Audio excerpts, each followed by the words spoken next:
ሰበር ዜና የትግራይ ኃይል ታጣቂዎች የክልሉ አስተዳደር ህንፃ ላይ ከበባ መፈጸማቸው ተነገረ።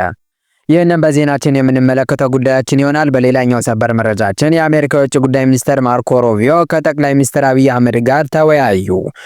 ይህንንም በዜናችን የምንመለከተው ይሆናል። በሌላኛው የውጭ ዜናችን እስራኤል በጋዛ በመጠለያ ድንኳኖች ላይ በፈጸመችው የአየር ጥቃት ህጻናትን ጨምሮ 5 ሰዎች ተገደሉ። ሰላም ጤና ይስጥልኝ የቻናሌ ቤተሰቦች፣ ቀደም ሲል ያስደመጥኳችሁን ሰበር መረጃዎች ዝርዝራቸውን የማስደምጣችሁ ይሆናል። እስከ መጨረሻው አብራችሁን ቆዩ።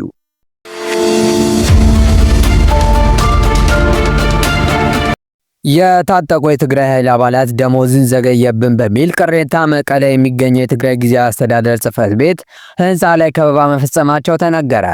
የትግራይ ኃይል አርሚ 31 የተባለው ክፍል ከ70 በላይ የሚሆኑ አባላት ረቡዕ ህዳር 24 2018 ዓ.ም ምሽት ላይ አራጉር እንደርታ ከተባለ ቦታ ተነስተው ነው ሐሙስ ዕለት በአስተዳደሩ ህንፃ ላይ ከበባ የፈጸሙት። የሰራዊት አባላቱ የነፍስ ወከፍ መሳሪያ የሆነውን ክላሽንኮቭ ጨምሮ ዲሽካ የተባለውን የቡድን መሳሪያ የታጠቁ መሆናቸውን የዓይን እማኞች ተናግረዋል።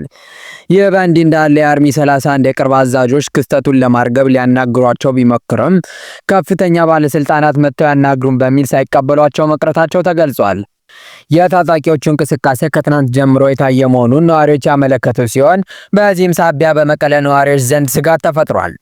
የክልሉ ባለስልጣናት ውጥረቱን ለማርገብ ጥረት እያደረጉ መሆኑ የተገለጸ ሲሆን ከእኩለ ቀን በኋላ ታጣቂዎች ከጊዜያዊ አስተዳደሩ ከፍተኛ ባለስልጣን ጋር ውይይት መጀመራቸውን አሁን የወጡ መረጃዎች ያመለክታሉ። ነገር ግን በውይይቱ ውስጥ የክልሉ ጊዜያዊ አስተዳደር ፕሬዝዳንት ሌተናል ጄኔራል ታደሰ ወረደ ስለመኖራቸው የታወቀ ምንም ነገር የለም። የአርሚ 31 ታጣቂዎች በክልሉ መስተዳደር ህንፃ ዙሪያ ከበባ በፈጸሙበት ጊዜ በአካባቢው የተሽከርካሪዎች እንቅስቃሴ ተስተጓጉሎ እንደነበር ነዋሪዎች ገልጸዋል። እንዲህ ያለው የትግራይ ኃይል አባላት ተቃውሞና ጥያቄ ለመጀመሪያ ጊዜ የተከሰተ ሳይሆን ከዚህ ቀደምም የክልሉ ዋና ከተማ መቀለን ጨምሮ በተለያዩ አካባቢዎች አጋጥሞ እንደነበር ተዘግቧል። በተለይ ባለፈው ጥቅምት ወር መጀመሪያ ላይ በትግራይ ኃይሎች ውስጥ ያሉ የአርሚ 22 አባላት ወደ መቀለ ጎዳናዎች ወጥተው ቅሬታቸውንና ጥያቄያቸውን አሰምተው ነበር። የሰራዊቱ አባላት በተመሳሳይ ወደ ክልሉ ጊዜያዊ አስተዳደር ህንፃ ሄደው የነበረ ሲሆን የተለያዩ መንገዶችን በዚህ ሳቢያ ተዘግተው የነዋሪዎች እንቅስቃሴ ተስተጓጉሎ እንደነበር ይታወሳል። የአሜሪካው የውጭ ጉዳይ ሚኒስትር ማርኮ ሩቢዮ የአፍሪካ ቀንድ ሰላምና ቀጠናዊ መረጋጋትን በተመለከተ ከጠቅላይ ሚኒስትር አብይ አህመድ ጋር በስልክ መነጋገራቸውን የዋሽንግተን የውጭ ጉዳይ መስሪያ ቤት አስታወቀ። የአሜሪካ የውጭ ጉዳይ መስሪያ ቤት ባወጣው አጭር መግለጫ የውጭ ጉዳይ ሚኒስትሩ እና የጠቅላይ ሚኒስትሩ ውይይት የተደረገው ረቡዕ ህዳር 24 2018 ዓ.ም መሆኑን አስመልክቷል። ይህ የአሜሪካና የኢትዮጵያ ከፍተኛ ባለስልጣናት ውይይት በ4 ወራት ጊዜ ውስጥ ለሁለተኛ ጊዜ የተካሄደ ነው። በውይይቱ ላይ ሁለቱ ባለስልጣናት ዩናይትድ ስቴትስ እና ኢትዮጵያ ለቀጠናዊ መረጋጋት ያላቸውን ቁርጠኝነትና ለአፍሪካ ቀንድ ሰላም መሰረት በመጣል ዙሪያ መነጋገራቸውን የውጭ ጉዳይ መስሪያ ቤት መግለጫ አሳውቋል። የኢትዮጵያን ውጫዊ ጉዳዮች በተመለከተ ንግግር ስለማድረጋቸው በመግለጫው ላይ አልተጠቀሰም። በጠቅላይ ሚኒስትር አብይ አህመድ እና በውጭ ጉዳይ ሚኒስትር ሩቢዮ መካከል የተደረገውን ውይይት በተመለከተ በውጭ ጉዳይ መስሪያ ቤቱ ምክትል ቃል አቀባይ በኩል የተላለፈው መልእክት በአንድ አረፍተ ነገር የተጠቃለለና ዝርዝር ጉዳዮችን ያልያዘ ነው። ከውጭ ጉዳይ ሚኒስትሩ ጋር የተደረገውን ንግግር በተመለከተ ከጠቅላይ ሚኒስትር አብይ አህመድ ጽሕፈት ቤት በኩል እስካሁን በይፋ የተገለጸ ነገር የለም።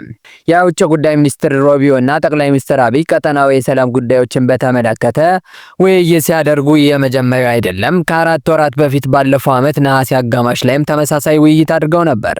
በወቅቱ በሁለቱ ሀገራትና በቀጠናዊ ጉዳዮች ተነስተው የኢትዮጵያና የአፍሪካ ቀንድ መረጋጋት እንዲሁም የምጣኔ ሀብት እድገት ላይ መነጋገራቸው መገለጹ ይታወሳል።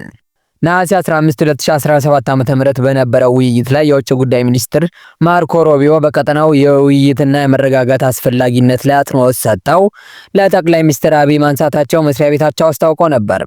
ይህንንም ተከትሎ መስከረም ወር መጀመሪያ ላይ የአሜሪካው ፕሬዝዳንት የአፍሪካ የአረብና የመካከለኛው ምስራቅ ከፍተኛ አማካሪ የሆኑት ማሳድ ቡሎስ ወደ አዲስ አበባ አቅንተው ከጠቅላይ ሚኒስትር አብይ ጋር ተወያይተው ነበር።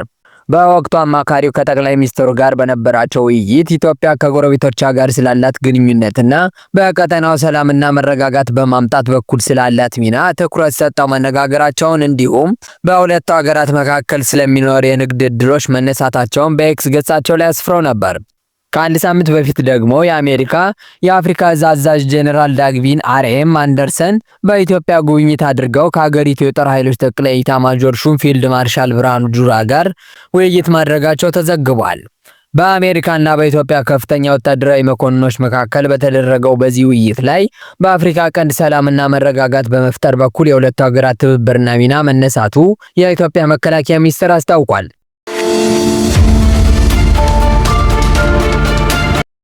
እስራኤል ከመኖሪያቸው የተፈናቀሉ ሰዎች በተጠለሉባቸው ድንኳኖች ላይ በፈጸመችው አየር ጥቃት 2 ሕፃናትን ጨምሮ 5 ፍልስጤማውያን ሲገደሉ 32 ገደማ ሰዎች መቁሰላቸውን የሕክምና ባለሙያዎች ተናገሩ።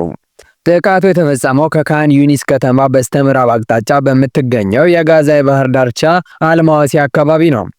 በኩዌርፊልድ ሆስፒታል የሚሰሩ የሕክምና ባለሙያዎች እንደሚናገሩት ከተገደሉት መካከል የ8 እና የ10 ዓመት ዕድሜ ያላቸው 2 ወንድ ህጻናት ይገኙበታል። የ46 እና 30 ዓመት ዕድሜ ያላቸው 2 ሴቶችና አንድ የ36 ዓመት ወንድም ከሟቾች መካከል እንደሆኑ ተገልጿል።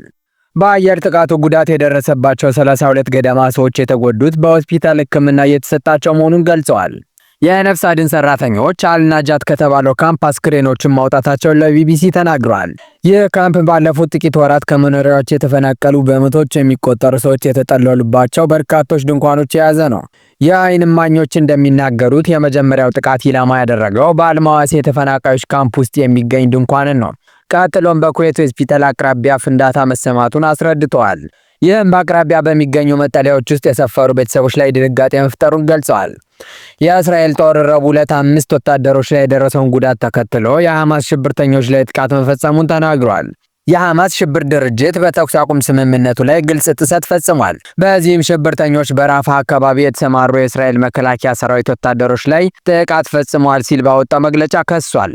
የእስራኤል ጠቅላይ ሚኒስትር ቤንያሚን ኔታንያሁ በዚሁ መሰረት ምላሽ እንደሚሰጥ ዝተዋል። ሐማስ በበኩሉ የእስራኤልን ጥቃት አረመኔያዊ ንጹሃንን ያለየና የተኩስ አቁም ስምምነቱን የጣሰ በማለት ገልጾታል። በመስከረም 2016 ዓ.ም 1200 ሰዎች የተገደሉበትና 251 ያህል ሰዎችን ታግተው የተወሰዱበትን የሐማስ ጥቃት ተከትሎ የእስራኤል ሰራዊት በጋዛ በፈጸመው ወታደራዊ ዘመቻ ከ70 ሺህ በላይ ፍልስጤማውያን ተገድለዋል ሲል ገልጿል።